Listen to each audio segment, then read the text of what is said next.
Megan Rapinoe, she really screwed things up. So Brazil and England announced equal pay for men's and women's national teams. The Brazilian Football Confederation, CBF, and the English Football Association have announced that both of their men's and women's national teams will receive equal pay.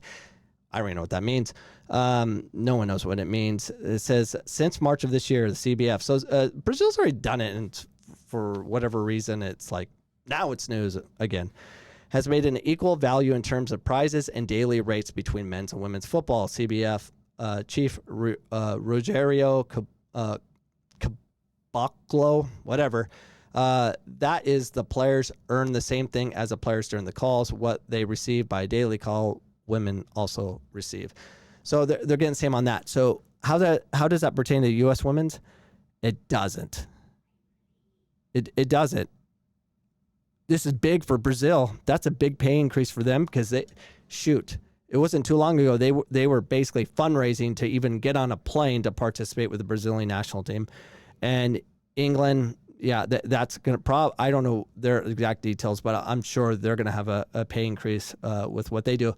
But it's all contingent on how they do. Well, Brazil, they're only going to do better, but at least they're getting them paid. Now, a lot of this is attributed to Megan Rapinoe throwing a fit over here in America because we are the news capital of the universe in the United States. What we do, everyone does because it's crazy. I'm glad to see that a lot of other countries, like Italy, Europe, a lot of the European countries are just protesting. And you don't see it on the news. They are protesting with hundreds of thousands of people in the streets saying, let us out. They're unified. The UK is more free than the US right now, by far. They're doing things. They're changing. We are becoming like England, just very heavy liberal, no thought. Might as well get a king and a queen and just jack this party up.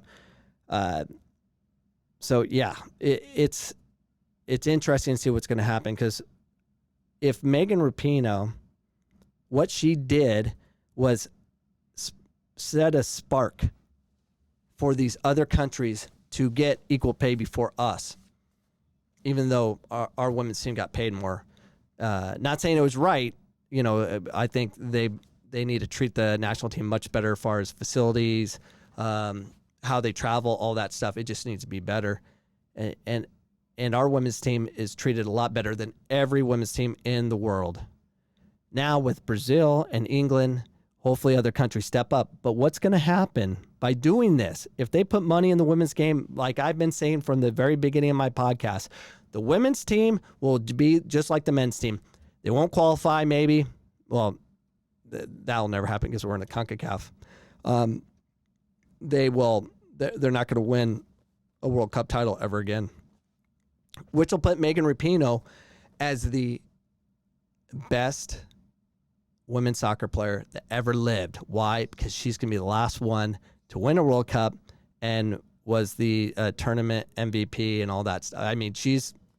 She's going to be, she was already a Hall of Famer, but she's going to be known as the best player that ever played. I disagree with that, but that's how we're going to remember her.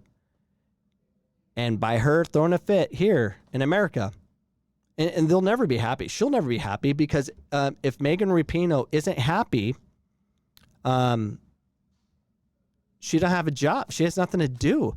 Her job is to complain about inequity, and it'll never stop for her.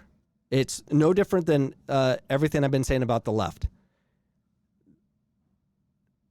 They need something to complain about, and they want to destroy you. And they're not forgiving people. They're mean people. They need to be more forgiving, but they're not. So, and not all of them. I know a lot of liberals that are just great people, but man, the leaders of the liberal movement with, Megan Rapinoe and company, they are scary. Like, they'll end you, and they can, and they know it. So they should be a little more humble. So it is what it is. But what Megan Rapinoe did do for the rest of the world was actually good. Getting money for the women's teams across the world just to try to compete with the U.S. is going to put us at major risk. It's guaranteed that when these playing countries develop their teams, we're done, and they can do it right away. It's guaranteed they can do it right away because in countries where they play, like Spain, Brazil, I mean, they're going to get the top athletes in addition to the technique. We're screwed. How do I know this? The men's. U.S. soccer, on my last episode, yesterday's episode, we talk about the coaching licensing. I sent a clip, one of my bits out today.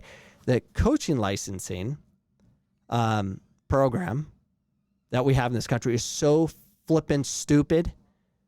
You know, it's all about making the coaches feel good about themselves, putting some beautiful training session together and make sure they hit all the progression points so they can get the A license, and the parents are all, woohoo, good job, coach. And it takes everything away from the player because it's about the coaches and appeasing the parents versus educating the parents and letting our kids play. We're screwed. And we always think, oh, we're just one coach away from really winning a national title or a World Cup or whatever. A lot of countries say that. And that's a problem. That's not smart. It's very silly. And we got issues, major issues. So, Megan Rapinoe, congrats. You were a spark plug, but now you're not going to be playing the next World Cup. But these poor girls in the U.S. that are, they're screwed because they're going to play real talent. We're not technical enough. Technique will eventually take over. And we need to fix our coaching system, which it's too much about the coach. And it needs to be more about player identification and finding the best players early and developing them and not worrying about can they pay. I mean, I could talk about that all day.